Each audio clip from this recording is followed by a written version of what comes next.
Next up, we have a customer complaining about intermittent furnace operations. Works sometimes, randomly doesn't. A few hours later, turns back on. This last time it turned off and never turned back on. He said the first few times he noticed it, he did climb up into the attic and take a look. The LED display, fault code display, was telling him that it had a failure to ignite. This last time, however, it just never came back on. And when he checked the LED display, it told him that he had a lockout situation going. So we'll drop by and see what we can figure out for him and try to get him going.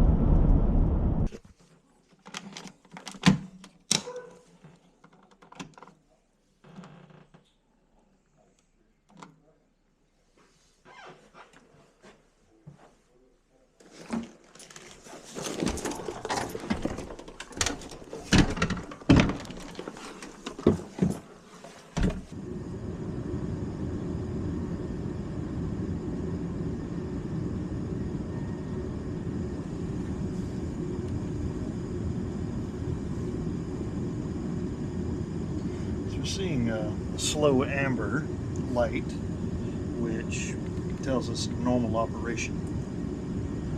It did ignite, everything went well, being that the customer is complaining about intermittent operation.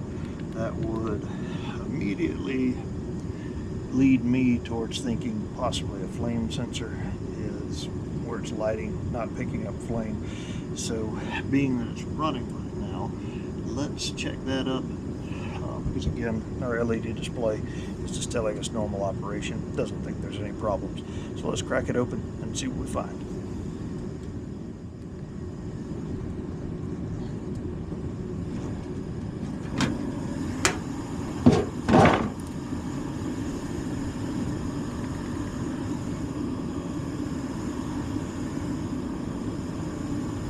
Flames look good. I don't see anything concerning there. That is our interlock switch. Basically, anytime this lower door is off, it'll kill power to the rest of the unit. Let's take a look at this flame sensor.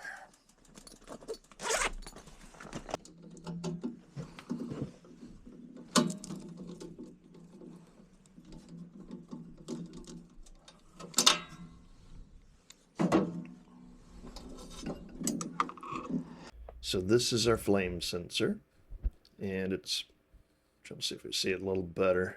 It's hard to make it out, but you'll see this little rod sticks down on the opposite end of your igniter, and once we ignite, flame works its way across. It will impinge this, and with flame rectification, make a microvoltage essentially, and that tells our system, hey, we're igniting, let's continue. If it doesn't get that microvoltage, everything shuts down, it'll show failure to ignite, and eventually we'll go into a lockout mode, just like our customer is describing. In this particular case, we do see some oxidation. I don't know if you can see it real well, but it's like a white, somewhat transparent film on this thing. And being that we're using flame rectification, that's all that would need to stop it. So take some emery cloth. I've seen people use steel wool, even dollar bills. You do not want to use sandpaper, because that can use or leave trace amounts of silica that will turn to glass and make things even worse. But once we knock that off, the flame rectification should work again, which is basically a transfer of ions from the igniting gas, the way I understand it, that generates a DC microvoltage. So once we're all clean, we'll drop this back in, and we should be done.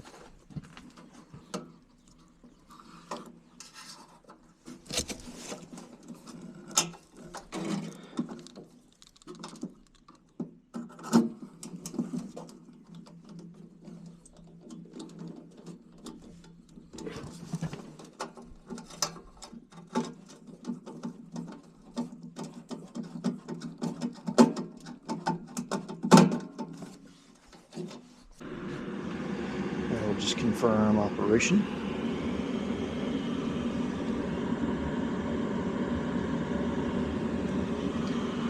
Slow flashing yellow light, normal operation. Igniter glowing. You should see ignition all the way across.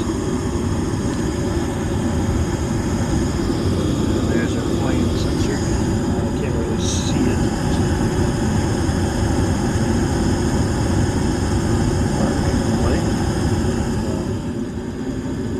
Still flashing normal operation. So I think this one's done. That is a fairly common call we'll get.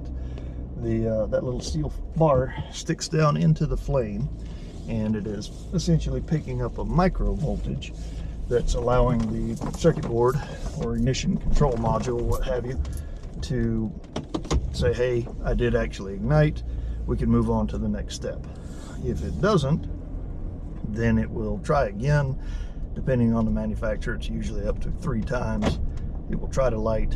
If it doesn't ever sense that flame, it will go into that lockout mode and basically just be done for either, again, depending on the manufacturer, a few hours, or it may go into a permanent lockout until somebody turns the power off and turns it back on.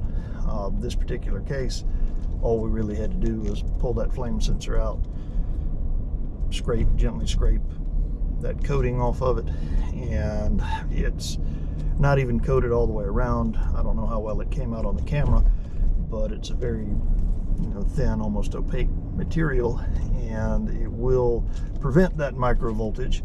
But then every once in a while, if it gets to a spot that's not quite as thick with that coating, it will start up, run fine. Then the next time it doesn't sense power. So it can cause intermittent issues for sure, and basically that's all there is to it. Clean it off, plug it back in, and you're good to go.